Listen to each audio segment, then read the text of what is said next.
Welcome, everybody, to another episode of This Comic Cooks. I'm your host, Vactor. Today, we have a special guest joining us, the creative force behind American Dream Comics. Today, we dive into the mind of Austin Light, artist, writer, producer behind Envy. So sit back, relax, and get ready to be transported into the creative world of Austin Light. Welcome to the show, Austin. How are you doing today? Hello, I'm doing good. How about you? I am doing excellent. And I am doing excellent because I just read Envy.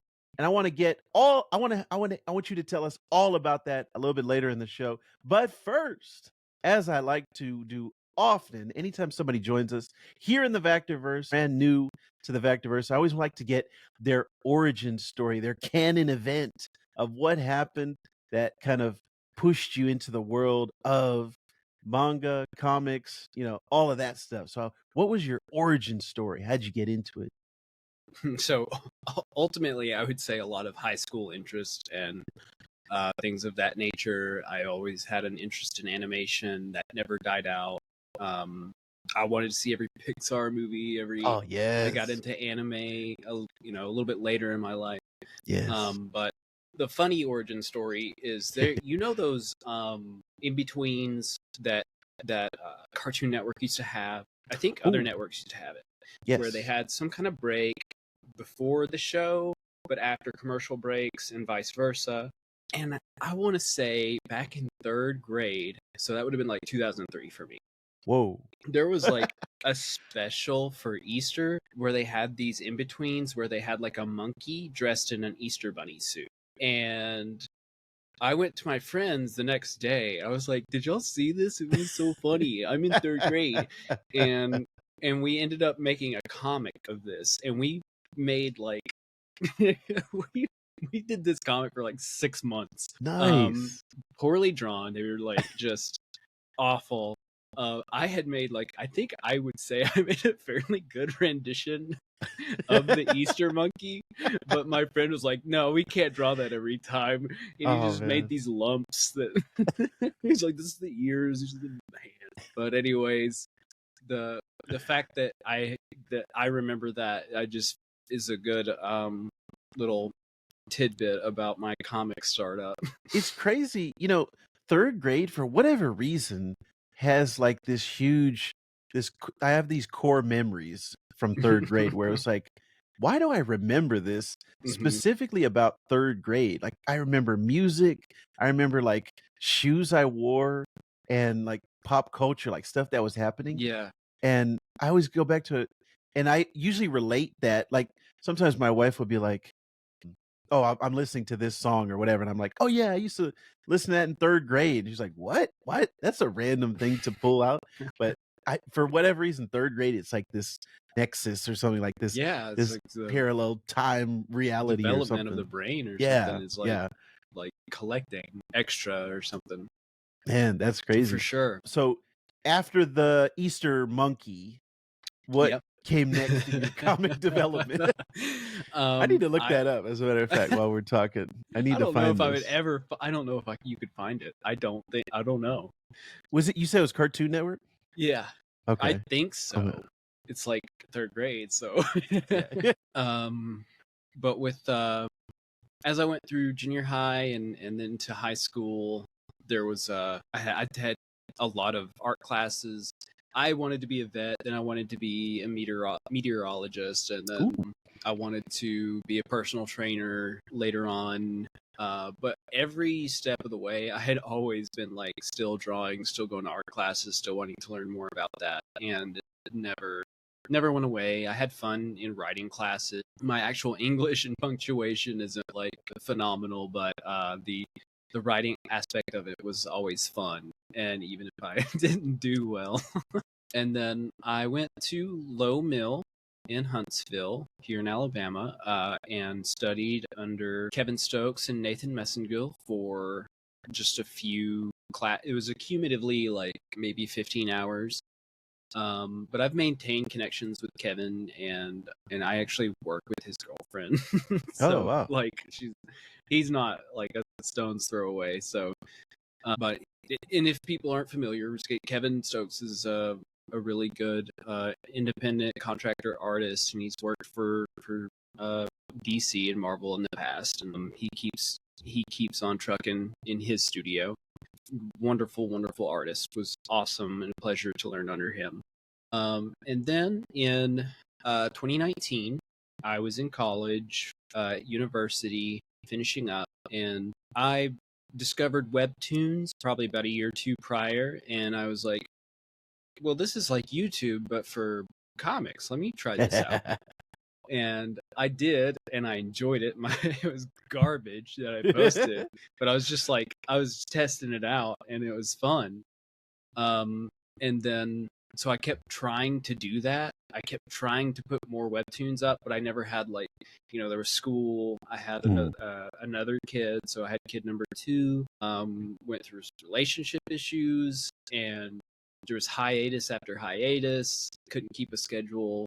Working around work, it just was not like popping off like I wanted it to. But it was Envy that I'd started, on Webtoon. Okay. And then in 2022, okay, I quit my full-time job. I had been working at a printing place, so I had worked at a printing place prior to that for a month, and then I worked at a more different printing place. It was like wall decor. So I worked on an Epson big canvas printer that printed off these canvas painting-looking things. So it was just mass-produced paintings. I worked with other Epson printers, having smaller pieces printed off and foils. I learned a lot. Nice. But I was like, I looked ahead at the prospects, the like future positions in that place, and I was like, I don't want to be there, because no matter what, I'm not going to be in charge of myself. Right. Somebody else is, and they're making dumb choices. Like, I'm working with this graphic designer right now, and she's just losing her mind over these stupid things that we have to like appease the higher ups to, because they don't know what they're talking about. So I was like, actually, I'm gonna quit. And my friend had me a part-time gig set up, so like I wouldn't go completely under if the comic thing wasn't working out, which the comic thing will never work out right off the bat. So I needed that. But he was struggling to find work, so I was like, oh god. So I got work at a place that I had been working at prior to the printing places. And because of inflation and COVID and everything, the pay rate went up dramatically. And then I also got into a promotion because somebody retired. And then, a year went by and I got another raise. So like I was making way more money than I was at a graphic design position before at a gym. So with this job, I get to work on, there's a lot of downtime. I'm just signing up members as they come in. I have some paperwork I do in the mornings. There's nothing like super significant. I get orders and make sure things are in stock and everything. And the rest of the time, my director that's over me does not mind if I just work on my comic. Nice. As long as I'm keeping the desk occupied, I can work on my comic. And that is such a blessing, because I have cranked out so much work over the past year. That's nice. Yeah, that's anytime you get that where it's you have like your passion project, like the thing that you really want to work on, and you're not spending 8 hours a day, 10 hours a day at a job you hate, and it's like that time is just gone. It's like you can't, you have to force in your project into your sleeping time. It's like anytime you can combine them with work, that's great. I've kind of been in a similar situation, so I know how that goes. Tell me if this is the right Easter monkey, or is this a different one? I don't know if this is the right one. This is it. Okay. This looks very frightening to me. Oh my god. This was the genesis. This was the beginnings. Okay. Man.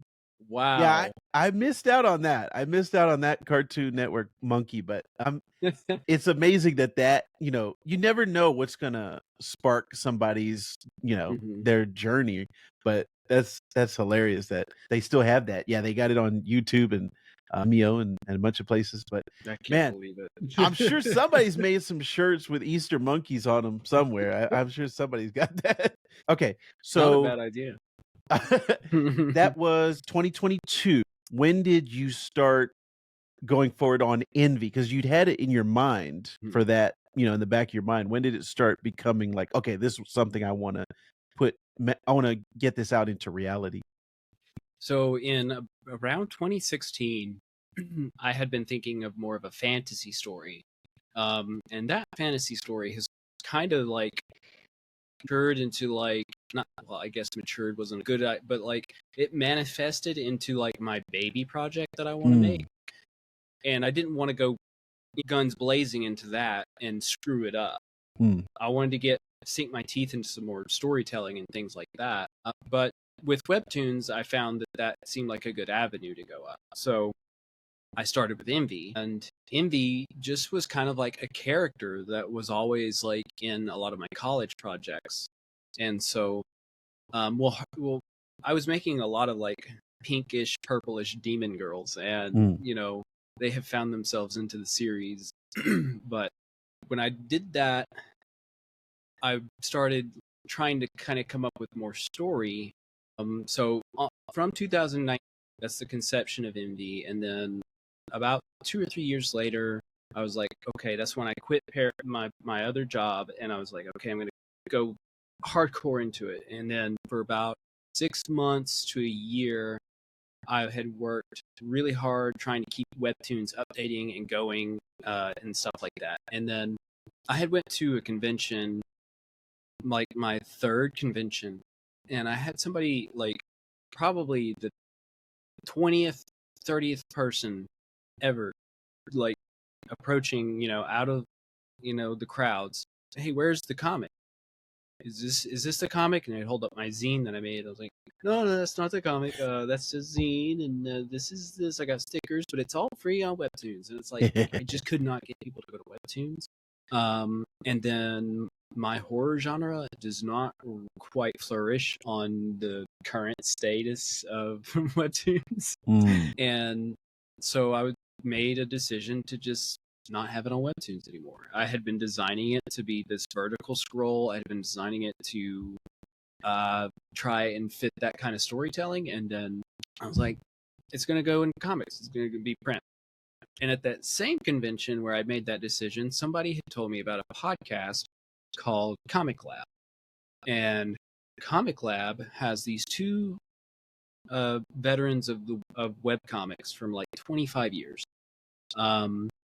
Brad Geiger and Dave Kellett, and their free content is just an absolute boon and helped me Mm. learn so much about making stuff. And they were Nice. like, we want you to know that you have to, or that it's best practices at this moment to post on social media, not necessarily webtoons, but you can still post on social media, and you want physical books. And it's like, well, there you go. So Yeah, that so makes last sense. August I started working on Envy for book form, so I had to relaunch it Nice. again. Mm. and I was going over my old webtoons, trying to kind of pull from, thumbnail it, get it ready, and formatted for that. And around the last of January, I had finished Envy issue 1, and had it sent to Comics Wellspring, and had it printed and everything. So since then, I've been working on issue 2. Nice. Okay, and so you have a Kickstarter coming. So we're recording this on June the 3rd, and I'm going to try to put this out as soon as possible. But you have a Kickstarter coming up. So why don't Mm-hmm. you tell everybody about that, where they can, and I'll have the link and everything in the show notes, but tell everybody about your Kickstarter. All right, so the Kickstarter you can find at www.envy-comic.com. I have a redirect link, so it should be very plain and simple. It's going to start on June 10th. I pretty much have the rewards and everything set up. I've got the video set up. Um, Everything's pretty much ready to go. Uh, I might be looking at looking at other uh, Kickstarters about with rewards and stuff, and tweaking it from there. But it's pretty much good to go. Do you like me to expand on any of the tier rewards or anything? Yeah, if you have, if you know exactly what each reward is going to be, that's, I Hmm. think, what's always cool about Kickstarters is like you can control the level of, support. Like, oh, okay, I want this level, I want this level, Hmm. and based on that, they can kind of decide. So yeah, if you can go into details, I think that'll help the audience. All right. So first, I do want to mention that at AmericanDemonComics.com, it's in webtoon form, pretty much free to read. Uh, Now they are available. Issue number 1 is available at Gumroad. It's a little bit more expensive, but the first tiers are the PDFs of the comics, and they will be about 5 apiece. So that tier is $10. Up from that is tier 2, which is 15. That includes the physical copy of issue number 2. Then up from that is the $20 level. It has standard issue number 1 physical and standard issue number 2 physical with the PDFs.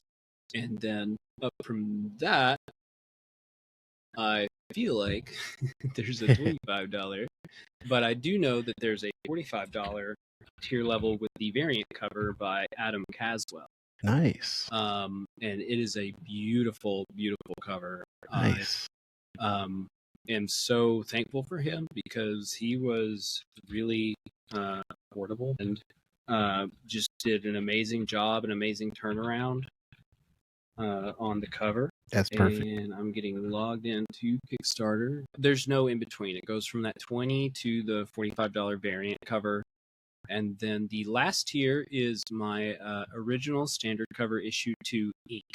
So the original art that's used for issue number 2 standard cover that I made, $450. It will have my cover with the final cover used, any of the mess up covers, any of the alternate covers, the penciling process, all that's going to come with it. And then everything else, standard issue number 2, variant issue number 2, issue 1, PDFs issue 1 and 2. Okay, perfect. And then after issue 2, do you have any plans beyond that, or are you just going to kind of wait to see how the Kickstarter does? Do you have any ideas for where the story goes after that? Yes. I do have the general outline done, and then I just kind of pull from that, make a chunk of the story, and keep going. Nice. This story is going to continue no matter what. It's dirty little secret. It's going to get printed no matter what. It's just going to be difficult otherwise. Yeah. But I'm absolutely loving doing this project. I'm loving writing and trying to figure this out. It's deeply tied to, well, I say deeply. I'm not so. I'm a novice in the necromancy world, so take that with what you will. But I do try to add in a lot of Goetic references. Heptameron is going to be included in there. I mean, I do love having that lore to play off of. It really helps with the writing, and I just want to do it justice. But these characters are also going to be their own person, and they have different interactions, and they're not going to be the verbatim description of these demons or these angels or anything, but they will be. I will try and give them little attributes from the canonical demons. Okay. Yeah, and I always find, Spawn and the stuff that goes into a darker direction and like into the demonic and the hellscapes or the hell spawns. I find like you said, like the lore to be fascinating. So I think Envy is like in that realm of, and where's it going to go, like what's going to happen next. So I think Hmm. that's always a good marker of like a story. It doesn't matter to me, it doesn't matter the medium, whether it's comics, movies, TV shows, video games. The story to me is the number one thing that kind of Right. motivates me and pushes me forward. So as long as you have good characters, as long as you have a good story, to me it's like whatever medium you're choosing doesn't matter. But comics in particular I like because it gives the reader that kind of um it kind of gives them a little bit of interaction where their mind is filling in the blanks of what's happening in between the panels. And it's, it just, it's not as like a video game, like one-to-one interaction where it's like you're Hmm. choosing the direction of it. But I just, there's something magical about that between the panels, like what's happening, what your mind is filling in. So I think comic books are my favorite medium as far as like storytelling. I think this is gonna be Envy is gonna be something, like I said, I got a chance to check it out, so I really enjoyed the essence of it and just the core being of Envy, of what it is, and I wanna see what happens next. I wanna see what happens in the further adventures here, so I'm definitely gonna be keeping an eye, on the Kickstarter and American Demon Comics. Is there anything else specifically that you wanna say about Envy that you want everybody to know? Like, if they, let's say if they came up to you and said, "Hey, um why is Envy a compelling character? Why is this comic one that I should put on my to read list?" Like, what would you say to that person? So the general pitch, I would say, kind of has that reasoning in it. Envy is Belial, King Belial. So King Belial is summoned. She's called Envy by Archangel Michael. It's just something that I kind of intertwined when starting to make the print version. I I picked Belial because of how the Goetia kind of worded him. But King Belial is brought into our world, and because of a conquest going on, Lucifer's trying to reach our reality. He wants to conquer it. He's already taken over Limbo, and he wants to take over the cosmos, and he wants to bring about the end. Him doing that automatically onsets the end. If Lucifer makes it to our surface and goes unstopped, God comes to intervene. So the kings of hell are being brought to our reality, and Lucifer's given the druids and the witches and all of them the cults. Has given them the visions of glory and grandeur if they do this for him. And that Fritz, our druid, brings envy into our world, and the Archangel Michael's not having it. There's always a war in what I call the veil. So at all times, all around everyone, there's the war going on, and you see that in issue number 1. And Michael comes down, and he's like, "Okay, I'm gonna step in on this," and he skewers Envy with his sword, and then he's like, "All right, have a good reincarnation, peace," and leaves. Envy's dusting, her ether starting to leave her, the slow death. Fritz comes over and says, "Hey, you're still alive, and we haven't made a pact yet."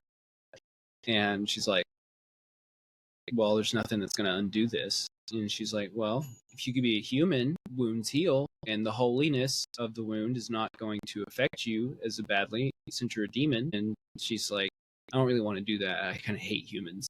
And she's like, "Well, you got to be a human or reincarnate and make this a slow process." And she was like, "Fine." And so now she's turned into a human Belial. And with that, she has to she's going to have to learn what it means to be human for this pact to be fulfilled. So she's got to know love, she's got to know hate, she's got to know how to make it in a civilized world, and find a meaning in who she is. Mm. And so now she's going to be at a crossroads with this internal conflict, the connections that she's made, and now her loyalty and fealty to not only her lord but her father, the person that keeps her alive, Lucifer. So it's going to be a fun journey. Yes, man. And if that sounds interesting at all, please check out the Kickstarter. Like I said, I'm going to have all of the links in the description down below. Austin, anytime you have some new material, you want to talk about something, please feel free to come back into the Vactorverse. You're always welcome here. And thank you very much. You've been very generous with your time today. Thank you so much.